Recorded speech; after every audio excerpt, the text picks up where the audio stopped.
For today's video ay magluluto tayo ng sopas. Bagay ang sopas sa malamig na panahon. Ginisa muna dyan ang bawang at sibuyas. Kasi na natin yan hanggang sa golden brown. Sunod na natin yung ating atay. Atay ng manok. Isa lang tayo ng isa hanggang sa maluto yung atay. Mekos na natin yan mga insan.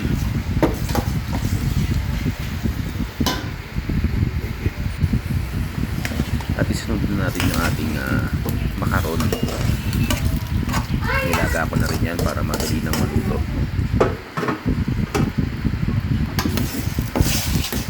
Hahalo-haluan lang din natin yan. Habang hinahalo natin yan, pwede na natin yan lagyan ng patis at paminta.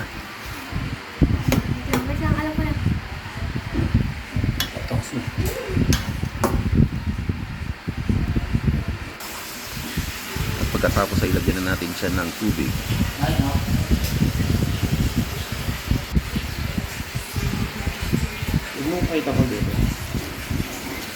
Punuin lang natin hanggang sa kapantay ng mga makaron para hindi man siya mag-overflow.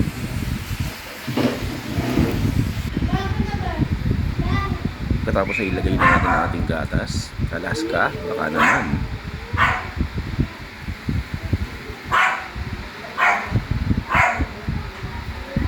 Todo natin yung isang bote na isang lata na Alaska.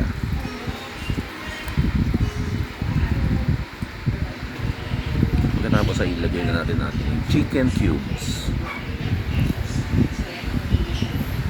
Nor, baka naman. 2 piraso ng chicken cubes ang ating nilagay. At nakaulangan pa ako sa paminta, kaya nagdagdag pa ulit ako dito ng 2 plastic. Mas masarap yung mas maraming paminta. At ilalagay na rin natin yung ating mga gulay. Nandiyan yung carrots, tsaka yung parang baggy beans.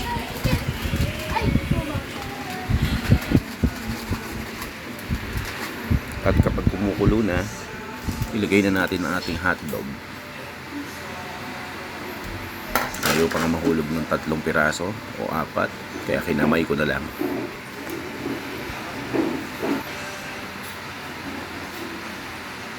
Sunod natin ilagay yung isang margarine, unsalted margarine.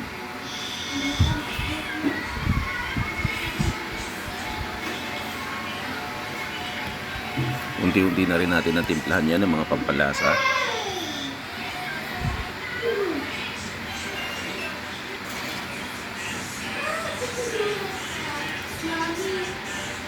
At panghuli ay ilalagay na natin yung ating repolyo sa ibabaw.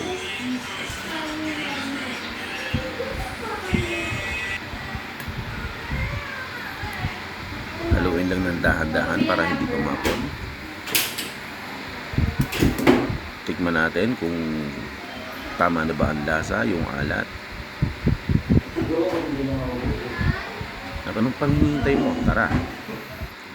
Sabay-sabay tayong humigop ng mainit na sopas.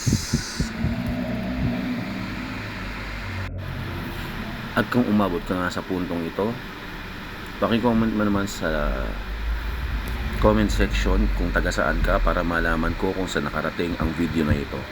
Maraming salamat!